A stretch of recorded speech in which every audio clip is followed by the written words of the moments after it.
Le choix n'a sans doute pas été facile pour le prince Harry ces dernières semaines. Devait-il privilégier son père, pour ce couronnement que Charles III a attendu toute sa vie, ou son fils Archie, qui fête ses 4 ans le 6 mai prochain? Si les discussions entre sa femme, Meghan Markle, et lui ont certainement été plutôt intenses, la décision a finalement été prise. Trop petit pour assister de toute façon à une telle cérémonie et bien plus à son aise à Los Angeles, le petit garçon restera chez lui pour fêter ce grand jour avec sa sœur Lilibet, bientôt 2 ans, et leur maman, tandis que le duc de Sussex ira rendre hommage à son père. Un choix qui en a étonné certains. Cela voudrait-il dire qu'il renonce à fêter l'anniversaire de son bambin?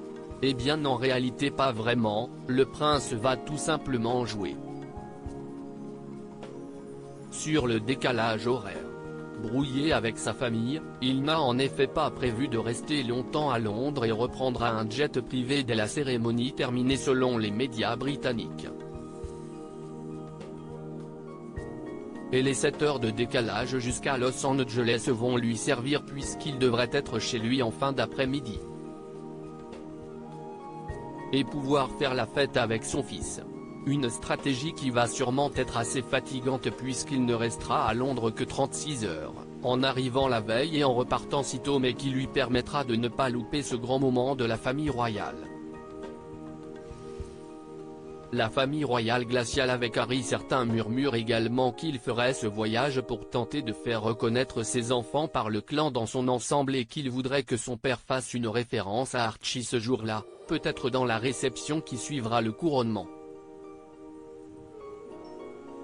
Possible, surtout que Charles a finalement reconnu le statut princier de ses petits-enfants, mais pas sûr que celui-ci le fasse, surtout si Harry est déjà reparti.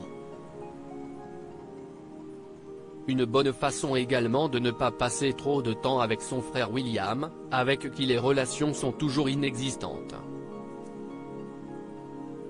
Très fâché par les accusations portées contre lui et sa femme Kate Middleton dans l'autobiographie du prince Harry, Spare, le suppléant en VF, le prince de Galles n'aurait aucune intention de parler avec son cadet et les 2 frères seront assis loin l'un de l'autre. L'ambiance avec le reste de la famille ne devrait pas être plus joyeuse, à part Eugénie d'York, qui continue d'entretenir une bonne relation avec son cousin. Les autres sont beaucoup plus frileux.